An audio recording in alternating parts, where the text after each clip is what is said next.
Hi guys, I'm Shmi. We're at the 2017 Geneva Motor Show on the Scuderia Cameron Glickenhaus stand, and I'm joined by Jim himself. How are you? I'm great. I'm Jim Glickenhaus of Scuderia. Cameron Glickenhaus. Scuderia is Italian racing team. Cameron's my wife. And this is our first car. It's our first chassis.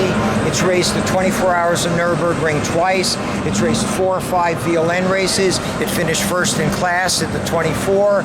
It finished second overall in a VLN. And the cool thing about this car is during a VLN race, we put up telemetry on the Nordschleife and we timed how fast was it on the Nordschleife. This car ran a 6:20 on the Nordschleife. Now, all GT3 cars will run a 6:20. The magic of running on the Nordschleife is, of course, the racing tires, and we'll get into that differently in the ring times. But the point of it is, this car has 15,000 race miles on it. It's crashed, it's been pranged, it had a minor fire, we cleaned it up, and it was time to retire it, and I said, what if we could put this on the road? Yes. So we brought it back. We built it up in the United States under this special vehicle construction, basically home-built laws of New York State, DMV. We got road legal headlights, taillights. We made a cut line. We put the bumpers in, the real bumpers. We showed them our crash test data. We made a DOT windshield, side glass, and we registered it. And people tell you they have, but this is no bullshit. There is the New York State VIN. Those are the registration documents. It has a real New York State plate, and it meets the regulations, and I love to drive it. But it is not as civilized in terms of the suspension and the compliance, which is solid, and the springs and the shock absorbers for a normal person to drive on the road. So just let me get this right. This is your dream that became a race car. Yes. That is now your road car in New York. Yes. That is quite something. And that has literally run the 24 hours of Nürburgring twice and 5 VLN races. It's a pretty special thing then. Yeah, but it's real. I mean, and this is when we've got over talking about the car itself, which obviously we looked at when you were here 2 years ago, bringing the car and showing it's the same car. It's beautifully finished. This example, the blue carbon fiber. You've got all your sort of nice touches, but I suppose we'll talk all about that in a little bit more detail with the other car in a moment. But what a thing. Thank you. And then now I've been driving, real race cars on the road for a long time. I'm very lucky. I own the Ford Mark IV that finished 4th overall at Le Mans, Donnie and McLaren. I own the P34 Ferrari that won the 24 hours of Daytona, and I drive them on the road. The problem with driving real race cars on the road is they are loud, they are tight, they are hot, they're fumes, and you need to enhance the cooling and stuff, but it can be done. In the 60s, guys drove cars to the racetracks, taped the headlights, raced, and drove home. And when their wife said, what happened to the fender on the MG? Oh, nothing, dear. It's, So that was our dream. Can we go from that to this? But this is much more refined. And the idea is, what are some of the refinements? The first one is, when you drive on the road, you're going to prang the front lifter no matter what you do. So instead of making it just an incredibly expensive piece of carbon fiber, what we did is we put the same planking that they use on Formula One cars on the bottom. This is actually sacrificial wood. Okay. So after this gets munged up, you unbolt it, put on another one, and it's not, go to Ferrari and ask them, say, oh, I pranged my splitter on my LaFerrari. Yeah, I might have heard about how much those cost. Exactly. So it makes it usable. It makes it usable. We have front and rear lifters. The car lifts up, you can go over any speed bump in the world, and also the approach angle has been narrowed down, and it's the exact same approach angle and ride height that's in Ferrari P45, which I have over 20,000 road miles on. Okay. And so I know it works. That's how I did the testing for it. So the other thing was, we finished it a little more refined. It's still the natural carbon fiber inside, but the white, I think, lets you see completely. I was going to say the sort of dual tone configuration you've gone for on this car, and the way you finish the carbon fiber from the sort of splitter up through those sections just above the intake ducts and under the headlights. It's a beautiful, beautiful finish, and it really brings together the shapes. Even the sort of accented highlights you have over the stripes, the sort of crease over the top leading towards the door mirror is such a nice sort of finishing touch. And the other thing is like a simple thing. in any low-slung supercar, when you come up to a traffic light, you always get too close, and then you realize you can't see the light. So then you're under your belt and you crank your head. So I said, let's put in a window. So that's what those viewing ports are the two windows for. on the top. Okay. Yeah. So they're viewing ports, so you can see the light. and it makes it just drivable. So it's little things. As well as, I guess, making it even less claustrophobic, I suppose. Yes, it does. It gives you a little bit more light in the cabin, which is a good point from really, racy type cars. The other thing was, can we make a very luxurious interior? So, rather than reinvent the world and have the weight of a nav system and an entertainment system in the car, I said, what is the best nav system you have? It's your iPhone, frankly. Yes. And what is the best music you have? It's what you stored on your iPhone if you have speakers that are playing. So when you put your iPhone in that holder, it simply clones to the screen, and we'll come around, I'll show you that. And basically, you just see what you want to see. You see your navigation, you listen to your music, and you don't have to duplicate it. I'll start here and then I'll show you that. Okay. This is our engine compartment. The whole car is carbon fiber. The chassis, the subframes, even this brace. This is all real carbon fiber. Obviously, the cover has been removed, so you don't necessarily see this. But this is pretty beautiful. And I think the other thing about it is because it's based on a 4.4 liter twin turbo reverse flow, basically BMW motor. It's the same motor that they use in the M6 and in their GT3 race car. Okay. And we have upgraded, tweaked it a little bit. We're making 800 horsepower, 850 newton meters of torque, but in a way that the car will last. You won't blow it up. You can drive it many miles under that thing. The car is really light. It weighs really, no bullshit, on scales with a little fuel in it, around 2,600 pounds. So what's that, 1,200 kilos or so? Exactly. That's not much. It's not much. And then we did things like the exhaust comes up in a nice formula one way, and then what we did is we put the heat shield underneath it. And this is the third brake light. So we try to make every detail very elegant. And because we cleaned out the exhaust like it's not on the race car, you see the suspension.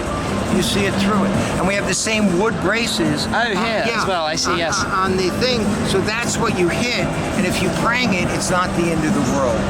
So to me, just taking a look around here, the shapes, the swoops, the curves, the way the wing fits, the way air comes through here, it's quite spectacular, but it's clearly all functional as well. Well, that's the point. What we started with was Lmp1 cars. And if you look at an Lmp1 car, they are the most hyper-technical, efficient, fastest cars in the world. But frankly, they are not the prettiest cars in the world. So what I said was, can we use the idea of Lmp1 where you sculpt away as much of the body as you can to get the airflow to the wing, not over the car, but around the car to the wing, but still have it look pretty. And also their trims. The minimum height you're required for a GT car is this, but there's nothing that says that the whole fender has to be there. So we brought it down. It reduces the frontal area. The same thing with the roof. That's the top of the car. But you see, we're able to legally lower the car by having the top of the fin. Keeping the fin height. Well, I do quite like the way the fin swoops all the way down. Yes, and joins to the wing. And these are left over from the race car. So when the motor's running, this is the fuel level.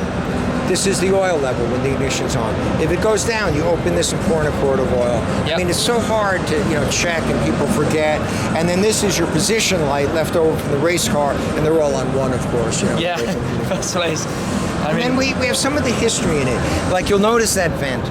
That vent originally came from a Renault. And Ferrari took that vent and put it in their P4s. And so what we did is we, as an homage to that, we reverse engineered it and we made it that size and this size. So it has a bit of the history of the racing. But otherwise, to somebody just seeing the canopy, the cockpit for the first time, it looks like a proper race car, but now obviously with the full sort of digital displays and the door mirror camera system as well. For example. Also, it fires up from the switch on the roof. And then you can put, You can have any screen you want. You want just a tachometer, you can do that. You want a gears, you can do that. You can look at the water temperature and oil pressure, but frankly, we have a program that you don't need to look at it until there's a problem, so it's off. You can have full width navigation up there from your iPhone. Okay. You can have anything you want and you can customize it, but it's really the idea is you have great visibility, you have the rear cameras, yes. so you can see it, you don't have to look up from the road, and for safety, everyone's hips are in the same place, so you're under the roll structure, the pedal box moves, the steering wheel moves, and the seat insert is custom tailored to you, so you fit, you feel comfortable, and that's really it. And then it also has the fitted luggage. We have a purse and a briefcase, and if a woman buys the car, she puts the purse here, and if a guy buys it, he puts and it fits into this sort of... Fits right in there. That's quite neat. And this is a briefcase too. It's on magnets. It comes out. And you can, so we've tried to give you a little storage. It even has cup holders. People always ask me about cup holders. Everybody seems to love their cup holders. Yeah, it's well, such there a big you go. thing, isn't it? You got a cup holders. So here, you can have an LMP1 car basically with cup holders. Yes, exactly. so that's what we tried to do. That's something a little bit different, and the doors just open up in that the doors, kind of style. They open up in this style, and Carbon. they're all carbon, and they retain the race safety releases. So if you do prang and you want to get out in a hurry, you hit those two things and the door comes completely off. And lift it straight up, and then drop down into place. It's pretty solid, you know. So you do have the regular mirrors, I suppose, for the homologation side. Yes, you need it for that, but quite frankly, you see more with this. Yeah, now the cameras that here's go through a to the minor screen. thing on the elegance. Look at this hinge. We've cut this so that you see the line, and you see a line. And if you look at the race car, you know, it's solid. So it's like a little less elegant. Okay. So those are the refinements that you do as you go on, but it's still pretty racing. Wow. It is a very spectacular machine. It's been amazing to have another look around it. I mean, this is a car that's on sale to customers. Yes, this is for sale. You know, our productive capacity for the first year will be 3 or 4 cars. We've so far built 5 cars, and you know, and we're looking for customers who are going to drive the cars, who are going to tell us what's wrong with the car. We're going to fix it. Any development or upgrades I do for my car, I'm going to do for their cars as part of the purchase price. Okay. I really want them to enjoy it, give us feedback, and the other ultimate goal, of course, is to keep racing at the 24 Hours of Nuremberg, to eventually go and try to race the 24 Hours of Le Mans, and of course to set the all-time street car record on the Nordschleife. But in terms of that, we're going to do it a little differently. I mean, if you look over there, that's the Glickenhaus Cup. What the Glickenhaus Cup is, it's a perpetual cup that is awarded every year at the 24 Hours of Nuremberg for the fastest car on the Nordschleife during qualifying. And that's measured by them, and there's no bullshit. If you look at it, last year it was won by AMG Mercedes. They did that at a 6:51, and you say, well, that's not so fast in the rain. Yes. Okay. Now, what I want to do is endow a perpetual Glickenhaus road car Nordschleife car. Here are the rules. A real person has to own the car, so it's not like a factory cheater. Okay. You have to get real tires that you can buy in a tire store. You have to drive the car from Cologne to the ring on the road, so that you can't change the ride heights or anything like that. After the top 30, they would give us 5 or 6 slots, and I welcome anyone with a LaFerrari, P1, a 918, our friends with their Huracan, anybody who wants to show up will be there. And let's find out really what a real road car on real tires that is really road legal can do on the Nordschleife. And I'm feeling pretty good. Yeah, well, it looks the part, and I'm sure it goes the part as well. So thank you very much for showing us around the car. I really appreciate it. It's been nice to catch up again, and I hope you guys have enjoyed the video. So thank you very much for watching, and I'll catch up with you again very soon. Cheers.